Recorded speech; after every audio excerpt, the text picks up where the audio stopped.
بسم اللہ الرحمن الرحیم۔ معزز سامعین، اللہ تعالیٰ نے قرآن کریم میں سورہ بقرہ میں پہلی چند آیات میں ذکر فرمایا کہ اس قرآن میں ہدایت ہے پرہیزگاروں کے لیے۔ ہمارا موضوع یہ تھا کہ اللہ تعالیٰ کا خلیفہ بننے کے لیے، اس مقام پر پہنچنے کے لیے جو سفر شروع کرنا ہے وہ کہاں سے شروع ہونا ہے۔ نتیجہ کیا نکلا؟ نتیجہ یہ نکلا کہ سفر جو ہے وہ تب شروع ہونا ہے جب ہم نے اپنی ذات کی اصلاح کرنے کی کوشش کرنی ہے۔ ہم نے اللہ کا حکم اپنے اس وجود پر نافذ کرنا ہے۔ پہلے سب سے پہلے ہم یہ کام کریں گے۔ اللہ کا حکم کہاں سے آئے گا، کیسے سمجھنا ہے؟ اللہ ہم سے بات کہاں سے کر رہا ہے؟ قرآن کریم کے ذریعے کر رہا ہے۔ قرآن کریم نے صاف قرآن شروع ہونے کے پہلی سورت کے سورہ فاتحہ کے بعد ہی سورہ بقرہ دوسری سورت کی پہلی چند آیات میں قرآن کریم نے صاف واضح فرما دیا کہ ہدایت ہے صرف پرہیزگاروں کے لیے۔ اب سوال یہ ہے کہ پرہیزگار کون ہے؟ پرہیزگار لغوی معنی میں پرہیز کرنے والا۔ پرہیز کس چیز سے کرنا ہے؟ گناہوں سے پرہیز کرنا ہے۔ پرہیز کس چیز سے کرنا ہے؟ غلط کاموں سے پرہیز کرنا ہے۔ لیکن ایک بات بھی آپ نے ذہن میں رکھنی ہے کہ آپ کا مقصد یا میرا مقصد صرف اپنی ذات تک محدود نہیں ہے۔ اللہ تعالیٰ نے کائنات میں ایک ریت کا ذرہ بھی بے مقصد نہیں بنایا۔ اگر ہم ساری زندگی صرف اپنی ذات تک محدود ہو کر رہ جائیں گے تو پھر ہمارا تو اس دنیا میں آنے کا کوئی فائدہ نہیں ہوا۔ ہم آئے، اپنا کام کرنے کی کوشش کی اور چلے گئے۔ ہم نے کیا کیا؟ ہم نے پرہیز کس چیز سے کرنا ہے؟ ہم نے اس چیز سے پرہیز کرنا ہے کہ ہم سب سے پہلے اپنی غلطیوں کو ٹھیک کریں، جو غلطیاں ہمارے اندر ہیں انہیں درست کریں۔ پرہیز ہم نے کیا کرنا ہے؟ جو اندر سے شیطان کی آواز آتی ہے کہ نہیں تم صحیح کر رہے ہو، اس آواز کو دبانا ہے۔ شیطان کی آواز کو دبا کے رحمان کی آواز سننی ہے، اس پر عمل کرنا ہے۔ ہمارے اندر جو اللہ تعالیٰ نے پیرامیٹر رکھ دیا ہے، جو اللہ تعالیٰ نے ہمارے اندر نشانی رکھ دی ہے اپنی، جس کی وجہ سے انسان ممتاز ہے، اللہ تعالیٰ نے اپنی روح انسان کو عطا فرمائی۔ اللہ تعالیٰ نے فرمایا کہ میں نے اس کے اندر اپنی روح پھونکی، اس لیے انسان کو سب سے اعلیٰ و عرفہ درجہ دیا گیا۔ یہاں تک کہ روح نہ کسی اور جانور کے پاس ہے، نہ کسی اور مخلوق کے پاس ہے، نہ جنات کے پاس ہے۔ ان میں جان ہے لیکن روح نہیں ہے۔ انسان کو کیوں اللہ تعالیٰ نے یہ عطا فرمائی؟ اللہ تعالیٰ نے عطا فرما دی اور اس کے بعد اس پر جب یہ انعام کیا تب ذمہ داری بھی عائد کر دی کہ اب تم نے اس پل صراط پر چلنا ہے، تم نے اس امتحان کو پاس کرنا ہے، تم نے اس فیکٹری سے گزرنا ہے۔ اگر تم اس فیکٹری میں پاس ہو گئے تو پھر جو میں نے تمہیں اپنا خلیفہ بنانے کے لیے پیدا کیا ہے، تم اس ریکوائرمنٹ کو پورا کرو گے، پھر اس مقام پر آؤ گے۔ لیکن ہم غلطی کہاں کر رہے ہیں؟ ہم غلط یہ کر رہے ہیں کہ ہم قرآن کریم کو سمجھنے کی کوشش نہیں کر رہے۔ ہمیں جو بات سمجھ آتی ہے ہم اس کو حرف آخر سمجھ کر اس پر عمل کرنے کی کوشش شروع کر دیتے ہیں، اس کے پیچھے پڑ جاتے ہیں، لیکن ہم اس بات کی حقیقی روح تک پہنچنے کی کوشش نہیں کرتے کہ آخر اس میں اللہ تعالیٰ کی کون سی حکمت پوشیدہ ہے۔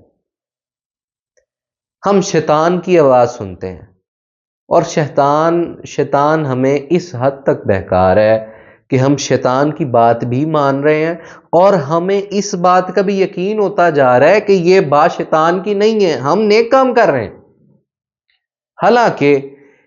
حالانکہ یہ زیادہ بڑا جرم ہے، یہ زیادہ بڑا گناہ ہے میری رائے کے مطابق کہ آپ شیطان کی بات سنیں اور اس کام کی نسبت رحمان سے کر دیں. کیوں؟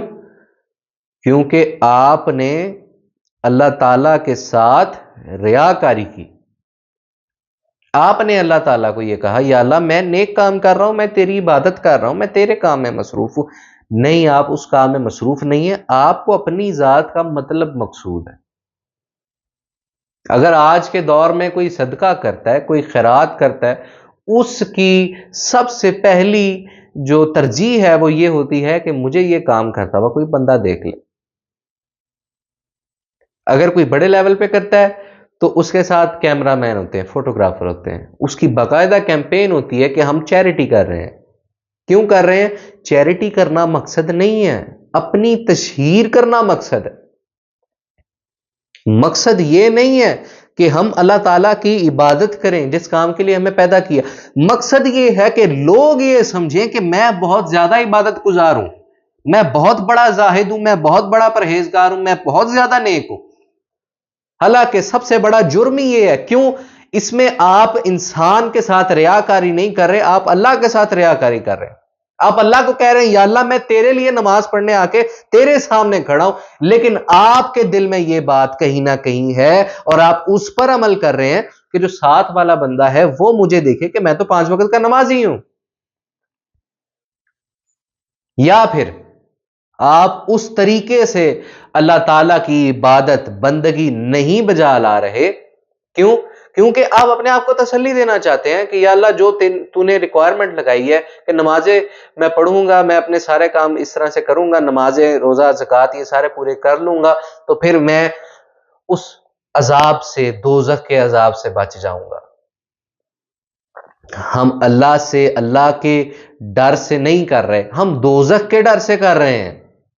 حالانکہ خوف یہ ہونا چاہیے کہ یا اللہ تو نے مجھے پیدا کیا، میں تیرا بندہ ہوں، تو میرا مالک ہے، میرے لیے سب سے بڑی ترجیح یہ ہے کہ میں تیری رضا میں راضی ہو جاؤں، تو مجھ سے راضی ہو جائے.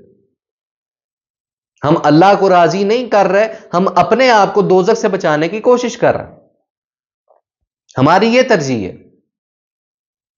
ہم اس لیے عبادت کر رہے ہیں، اپنے آپ کو جھوٹی تسلی دے رہے ہیں کہ یا اللہ میں عبادت کر رہا ہوں، لیکن ہم در حقیقت اصل اس طریقے سے عبادت نہیں کر رہے جس کے بارے میں حکم آیا کہ اگر تم نماز پڑھو تو یوں پڑھو کہ تم اللہ کو دیکھ رہے ہو.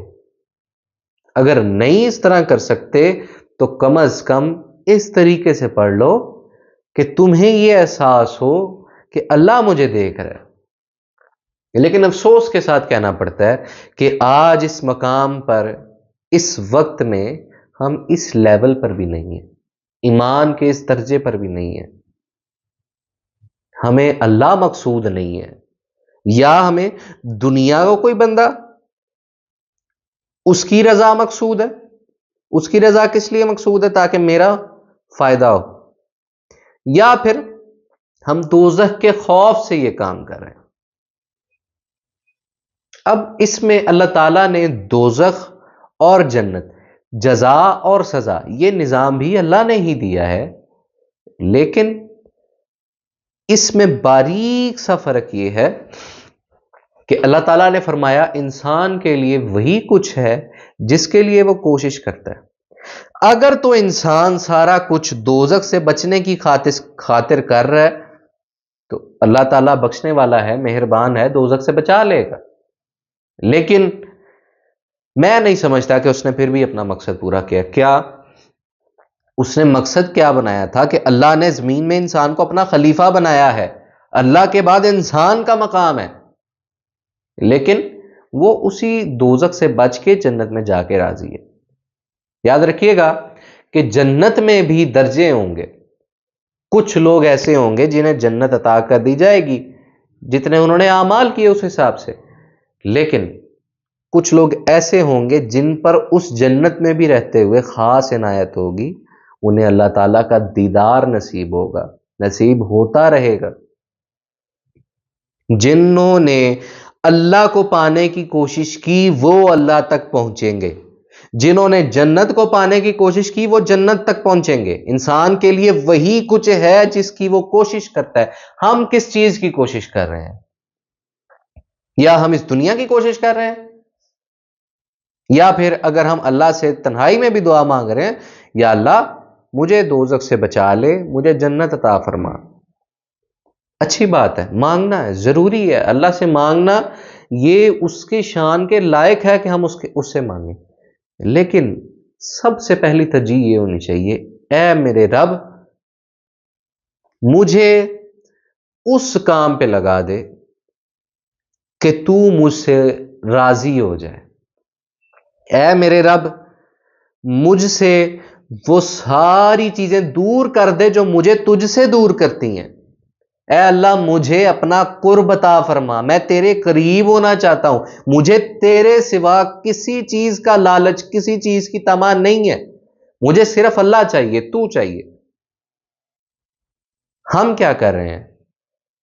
ہم لوگ جنت کے لالچ میں، دوزخ کے ڈر میں سارے کام کر رہے ہیں، یہ اگلا درجہ ہے۔ اس سے بھی نیچے والے جو لوگ ہیں، ہم لوگ، ہمیں جنت اور دوزخ کی پرواہ نہیں ہے، ہم صرف دنیا کو دکھانے کے لیے وہ کام کر رہے ہیں، اور اوپر سے سب سے بڑا ظلم یہ کر رہے ہیں کہ ہم اپنے آپ کو ساتھ میں جھوٹی تسلی بھی دے رہے ہیں، اس بات کو تسلیم بھی نہیں کر رہے۔ ہمارا دل ہمیں بار بار، ہماری روح ہمیں اشارے دے رہی ہے کہ میں نے غلط کیا ہے، تم نے غلط کیا ہے، لیکن ہم اس بات کو بھی تسلیم نہیں کر رہے، ہم دل کو جھوٹی تسلی دے رہے ہیں، نہیں جو فارمیلٹی تھی وہ میں نے پوری کر دی۔ ایسا نہیں ہے، اس بات کو دیکھنے کی ضرورت ہے کہ سب سے پہلے ہمیں اس ریاکاری سے پرہیز کرنا ہے، اس جھوٹ سے پرہیز کرنا ہے، اس دو نمبری سے پرہیز کرنا ہے، اس فراڈ سے پرہیز کرنا ہے۔ جب ہم شیطان کی آواز کو پہچان لیں گے کہ یہ جو آواز آ رہی ہے یہ شیطان کی آواز ہے، تب ہم اس سے پرہیز کریں گے، بجائے اپنے آپ کو جھوٹی تسلی دینے کے۔ جو بات حق ہے وہ حق ہے، جو باطل ہے وہ باطل ہے، اس میں کوئی دو رائے نہیں، کوئی کمپرومائز نہیں، ذرہ برابر بھی کسی چیز کی گنجائش نہیں ہے۔ جو حق ہے وہ حق ہے، جو باطل ہے وہ باطل ہے، جو رحمان ہے وہ رحمان ہے، جو شیطان ہے وہ شیطان ہے۔ ایسا نہیں ہوگا کہ میں شیطان کی بات مان لوں گا پھر میں آگے سے اپنے آپ کو کوئی جھوٹی تسلی دلیل دینے کی کوشش کروں، نہیں میرے ساتھ تو یہ معاملہ تھا، اگر میں یہ نہ کرتا تو میں تو پھنس جانا تھا، میرا تو نقصان ہو جانا تھا۔ نہیں، ہمیں اس بات پر سوچنے کی ضرورت ہے۔ جب تک ہم پرہیز کرنا شروع نہیں کریں گے تب تک ہم قرآن کریم سے ہدایت حاصل کرنے کا سفر شروع نہیں کر سکتے۔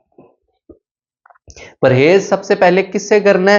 اس جھوٹ سے کرنا ہے جو ہم اپنے آپ کے ساتھ بول رہے ہیں، اس ریاکاری سے کرنا ہے جو ہم اپنے آپ کے ساتھ کر رہے ہیں، اللہ کے ساتھ کر رہے ہیں، کسی عام بندے کے ساتھ بھی نہیں، اللہ کے ساتھ ریاکاری کر رہے ہیں۔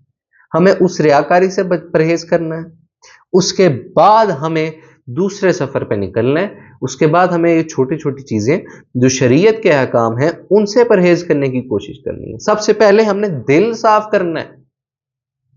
اللہ تعالیٰ نے فرمایا کہ میں مومن کے دل میں رہتا ہوں، مومن کا قلب میرا عرش ہے۔